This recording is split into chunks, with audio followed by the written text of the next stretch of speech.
Hello everyone. Welcome back to my channel. All right, let's see what we got for you today. We have a 143 scale 1963 Ford Cortina MK1. Beautiful European Ford classic car.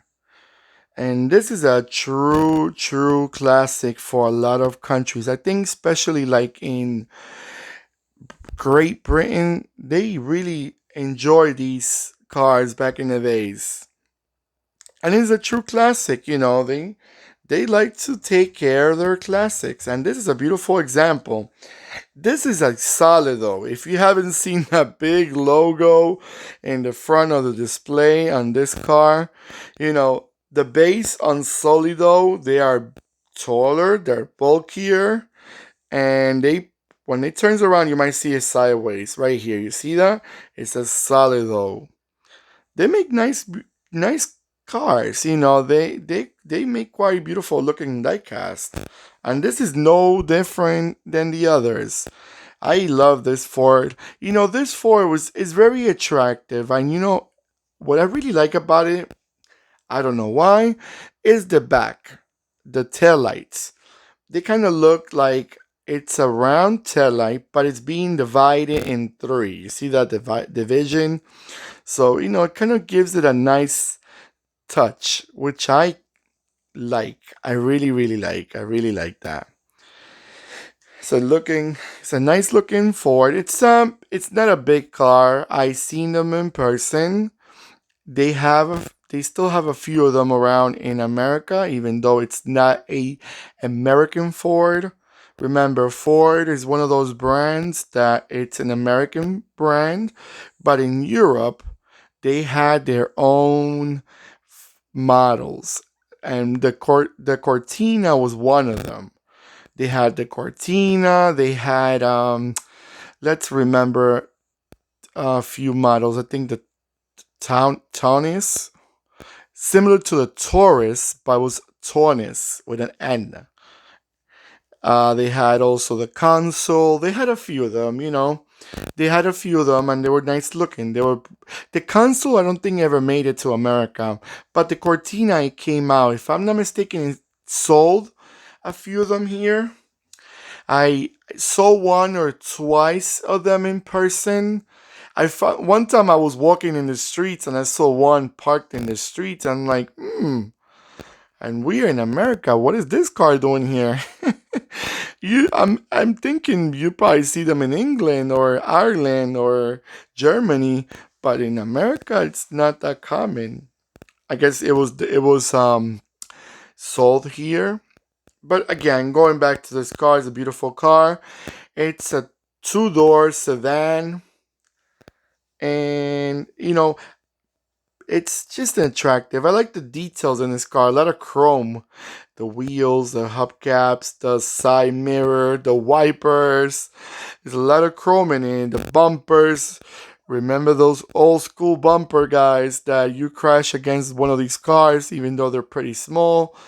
Those bumpers are real metal, and they will destroy your new car, because these cars were made to they were made in a very different time era when there was no airbags, no all the protection that we got nowadays. Nowadays when cars crash, they crumble up like an accordion because they're supposed to absorb the impact. These cars back in the 60s, they were a different story. Forget about absorbing. They want to prevent from your car being bent or dented at all. So the bumpers were the one that used to hold all that crash. And then your body used to suffer because your car did not absorb anything, and your body absorbed all the shake, all the bumping and bruising up.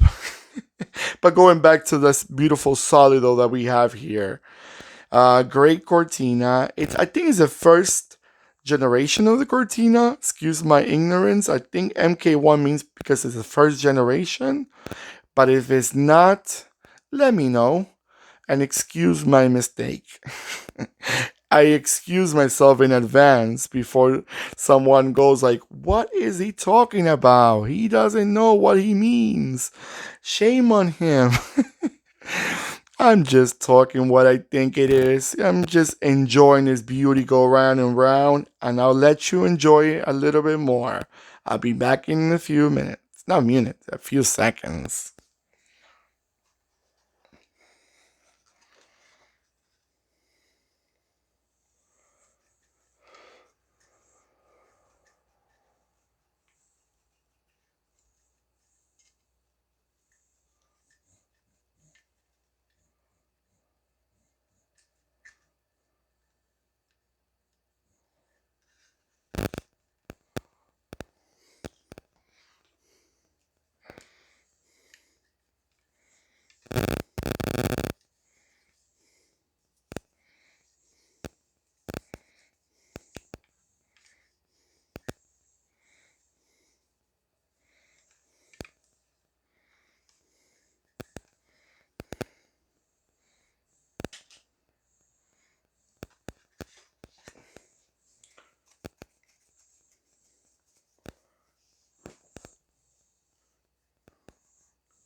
Alright, guys. So, do you still remember these cars?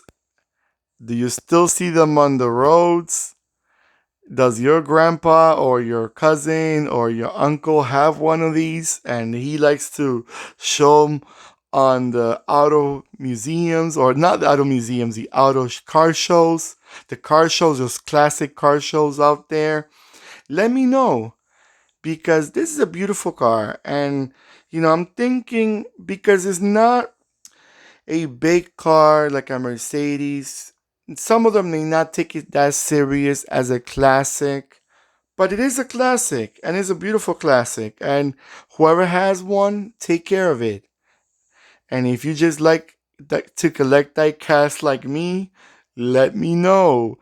When you go into diecast or resin cars, what models you have, what you collect, and what scale. A lot of people tell me, "Oh, I like the 164 more, or I like the big ones like the 118 or the 132." I just like to hear what people have, and let me know in the comments. And also, as I always say, please give me that nice thumbs up.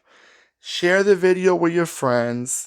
Let them know that I just posted another video. And, let's make this diecast world collectors grow, because we want to show the world that we take it serious. It may not be a real car, but it's a diecast and it's promoting a real car. This is no fantasy car.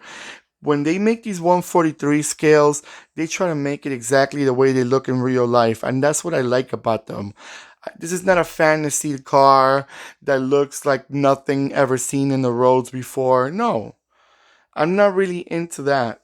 I'm more into showing real cars, that, you and I enjoy.